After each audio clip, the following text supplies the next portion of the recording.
Hey folks, Mike here. Thanks for tuning in to Old Man Catfishing. I'm doing something a little bit different today. This is the third time I've done this today because I tried a new camera and both times the battery went dead within 5 minutes. So I am not a happy camper. So I'm using my computer.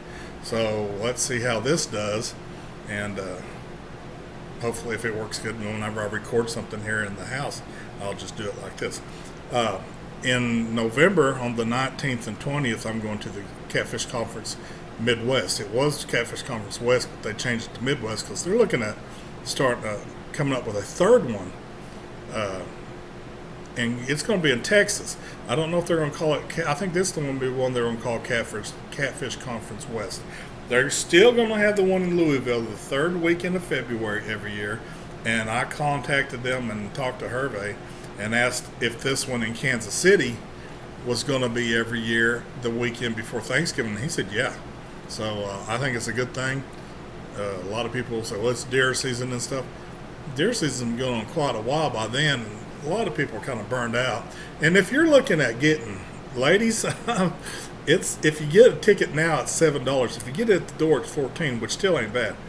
If you got a fisherman that loves to fish for catfish and you live in the Kansas City area, there's going to be a lot of booths there. And you might think, well, this stuff is hot. Well, you don't have to pay shipping and handling. That's a big difference. And here, the first thing I'm going to talk about, and he's out of Iowa, so I hadn't talked to him yet to see if he's going, and I hope he does. It's Rod with River Rod Holders.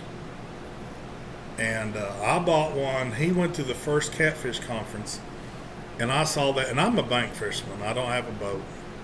And I use circle hooks, and it's hard to set a circle hook, when you're bank fishing, unless you're like Catfish Dave and you want to go running back. Well, some of us can't. You know, and you're supposed to do a sweeping hook, and a lot of people still, it's hard not to get used to doing the hook where you just jerk it. Anyway, these rod holders are solid steel, and this is the stake. And you see it's got the sharp point. It's not sharp, it just looks like an arrow. It's got this here. Now, the original ones, this part here was perpendicular to this, and there was two on each side. The thing about it, when you get it in the ground and you get it to right here, no fish will twist this thing. So when it hits that circle hook will set. So the ends are like this. And you can either put them straight up and down, or you can put them, there's a pin there, and I'm not going to take the pin out right now. Well, there's a pin in this one, actually. Or you can put them in like this. Pin them up and everything. Now, when I first got them, I've had them, been using them for about 3 years.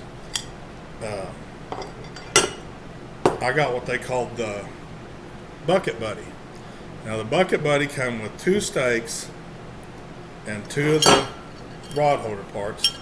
And then it came with a crossbar. Well, the crossbar, you put your stake in the ground, hook your crossbar up to it, pin it, and then it has two more places coming off of it, and you can have a tandem set. Whereas you just don't, if you're just using two rods, you don't want to spread them way out. Just put them right in front of you, cast one way and cast one the other way, and that's how I do it.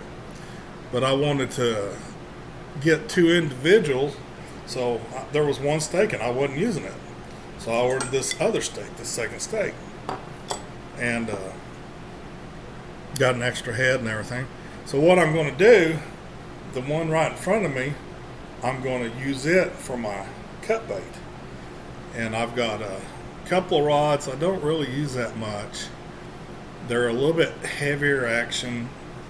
They're stiffer than what I like off the bank. They're tangled catfish. They're nice, but I think they'd be better for fishing off a boat with. And now one of my favorites is a medium action. It's Ripping Lips, and I thought, well, this would be good for my channel cats. And Bentley went with me, and we were using the rod holders, and I cast out some cut bait. Instead of setting up my cameras first, I've always bait up first for some stupid reason. But I'm old. You got to forgive old people. We do stupid stuff. So anyway, I was trying to fix up one of my other rods was Bentley wanting to catch some bluegills and some bass. And all of a sudden he goes, keep on, keep on. That rod was bent double. And it was almost a 5-pound blue cat, which we have pictures of it on that I have on Facebook and I think on my Instagram site. And let Bentley reel it in, and it set itself. I mean, it went completely, set it through. It wasn't going to come out. So it was cool the way it worked. I was real pleased the way it worked. But I'm going to take the 2 individual rods and set them a little bit, maybe 10 yards on either side.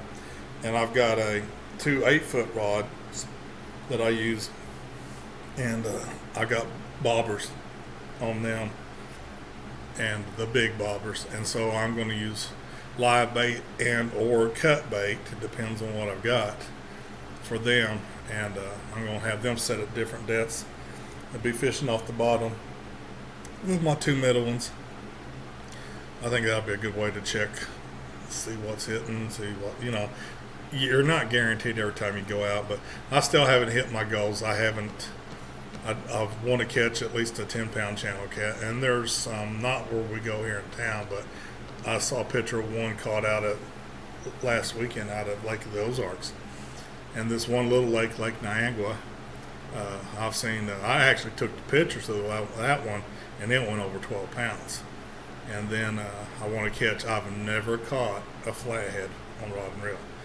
Caught them on trot lines and caught them on jug lines, but never on rod and reel. I want to catch one on rod and reel. Dalton, my youngest son, he caught his first one last year. It wasn't very big, but he can actually look at people and say, I caught a flathead on rod and reel when my dad hasn't. And then I want to catch, and then I want to up that after I finally do that, and I want to catch a 30-pound flathead. I'm going to keep going up, but I want to catch at least a 30-pound blue cat. Because the part of the panhandle I'm from, there was only one lake, a new lake, that had blue cats, and the rest of it was channel cats and flatheads. And to get the flatheads, like I said, we did trot lines and jug lines, and so we mainly most of my life caught channel cats. I think the biggest channel cat I caught was 7.5 pounds, and the biggest blue cat I caught was 7.5 pounds. So it's not a very big blue, but it was fun. So anyway, I'm going to be at the Catfish Conference, and I'm going to have my cameras. I guess I'll go back to the Wii. I can trust it. Do some videos while I'm there. Try to talk to some of the big wigs, like Steve Douglas is going to be there, and Chris Flores, and I'm hoping the group from Team Catfish is going to be there. And I'm hoping, like I said, I hope Rod and his wife are going to make it, because they're not that far away from it. But there's the next day, Kansas City Chiefs playing Dallas Cowboys. So if any of y'all come up a day early, come out to the Kansas City Convention Center and go to Catfish Conference and have a good time. So I'm going to cut this video here, and I appreciate everybody watching. If you want to go to my group site on Facebook, it's Old Man Catfishing. If you want to go to my Instagram, it's Old Man Catfishing. And YouTube is the same thing, Old Man Catfishing. I went back to my original name.